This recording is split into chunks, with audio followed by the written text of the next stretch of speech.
जय मसीह यहाँहरू सबैजनालाई विशेष गरिकन योसु 7 अध्याय र 2 अध्यायमा हामी एउटा घटना पाउँदछौँ। 7 अध्यायमा आकानको पापलाई देख्छौँ भने 2 अध्यायमा राहाबले जासुसहरूलाई लुकाएको घटना हामी त्यहाँ देख्न सक्दछौँ। तर यो घटनाबाट हामीले एउटा कुरा के सिक्न सक्छौँ भने हामीले हाम्रो जीवनमा के कुरालाई लुकाइरहेका छौँ। हाम्रो जीवनको हुन्छ नि एक भित्री हृदयमा के कुरालाई स्थान दिइरहेका छौँ, त्यो कुरा एकदमै महत्त्वपूर्ण कुरा हुँदछ। राहाब एउटा वेश्या थियो। बाहिर चरित्र हेर्दै गर्दाखेरि उनको जीवन भन्ने हो भने एक प्रकारले वेश्याको रूपमा बाइबलले हामीलाई स्पष्ट बताउँदछ। अनि आकानको जीवनलाई हेर्ने भने आकान एउटा असल परमप्रभुको दासको रूपमा देखाउँदछ। उनीहरूले युद्ध लडेका थिए, युद्ध जितेका थिए।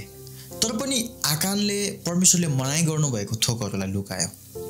तर राहाबले चाहिँ परमेश्वरका कुराहरूलाई लुकाइन्, उनले परमेश्वरका मानिसहरूलाई लुकाइन्। आज हाम्रो जीवनमा पनि हामीले केही न केही लुकाइरहेका छौँ। या परमेश्वरका कुराहरू लुकाइरहेका छौँ या संसारका थोकहरूलाई लुकाइरहेका छौँ। तर ती सबै कुराहरू प्रकट हुँदछ, तर त्यो अहिले होइन, तर पछि त्यसको प्रतिफल देखिँदछ।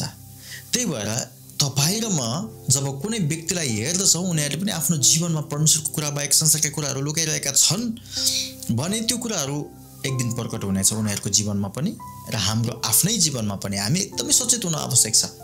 आकानलाई हामी अहिले हेर्ने हो भने एउटा विश्वासीको रूपमा हामी हेर्न सक्छौँ, एउटा क्रिस्चियनको रूपमा हामी हेर्न सक्छौँ।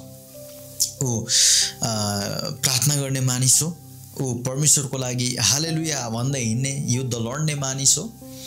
तर पनि कसैले नदेख्ने गरी एउटा मनमा लोभ आएको कारणले गर्दाखेरि उसले परमेश्वरले मनाइ गर्नुभएका थोकहरूलाई उनले गुप्तमा गर्न पुगे।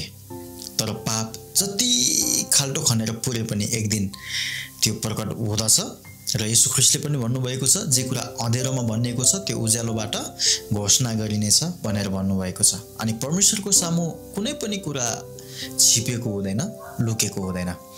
र राहाब जो बाहिरी आचरणमा एकदमै खराब हो तर पनि उनको हृदयमा परमेश्वरको कुरा थियो।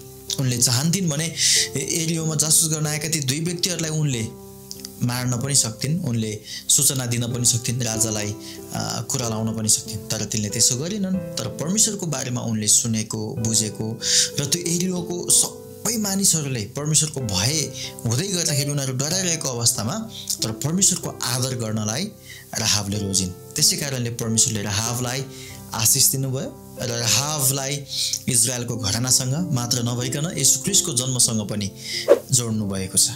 त्यही भएर प्रिय मित्रहरू, तपाईहरू जसले यो भिडियो हेर्दै हुनुहुन्छ, म तपाईहरूलाई उत्साह दिन चाहन्छु। तपाईँको र मेरो जीवनमा तपाईँले र मैले के कुरालाई लुकाइरहेका छौँ? परमेश्वरको कुरा या संसारको कुरा? बाहिरी जीवन जस्तो सुकै होस् तर हृदयले म्याटर गर्दछ। हृदयले तपाईँको र मेरो हृदय, यदि तपाईँ र म राम्रो क्रिस्चियन हौ भनेदेखि चाहिँ त्यही अनुसारको त्यही व्यवहारको जीवन जिउनु पर्दछ। तर तपाईँ र मेरो भित्र जे छ त्यो कुराहरू बाहिर देखिने कारणले गर्दाखेरि परमेश्वरको कुरालाई लुकाएर राख्यौँ भने परमेश्वरका कुराहरू, उहाँलाई आदर गर्ने कुराहरू, सङ्गतिलाई महत्त्व दिने, प्रार्थनालाई महत्त्व दिने, सुसमाचारलाई महत्त्व दिने जीवन हाम्रो हुँदछ। तर यदि संसारका थोकहरूलाई हामीले महत्त्व दिएका त्यो कुरालाई लुकाएका छौँ भने हामी संसारिक कुराहरू, विचारहरू, सोचहरूमा जिउन थाल्दछौँ। हामीलाई परमेश्वरको कुराभन्दा बढी संसारका कुराहरू मन पर्न थाल्दछ। आशा गर्दछु आजको वचनद्वारा तपाईँहरू आशिषित हुनुभयो। अनि यस वचनद्वारा तपाईँहरू आशिषित हुनुभएको छ भने एडी स्टुडियोलाई तपाईँले लाइक अनि फलो गर्नुहोला अनि आफ्नो साथीभाइहरूलाई पनि सेयर गर्नुहोला। तपाईँको केही जिज्ञासा छ भने कमेन्ट बक्समा कमेन्ट गर्नुहोला। प्रभुले तपाईँहरूलाई आशिष दिउन्। जय मसीह।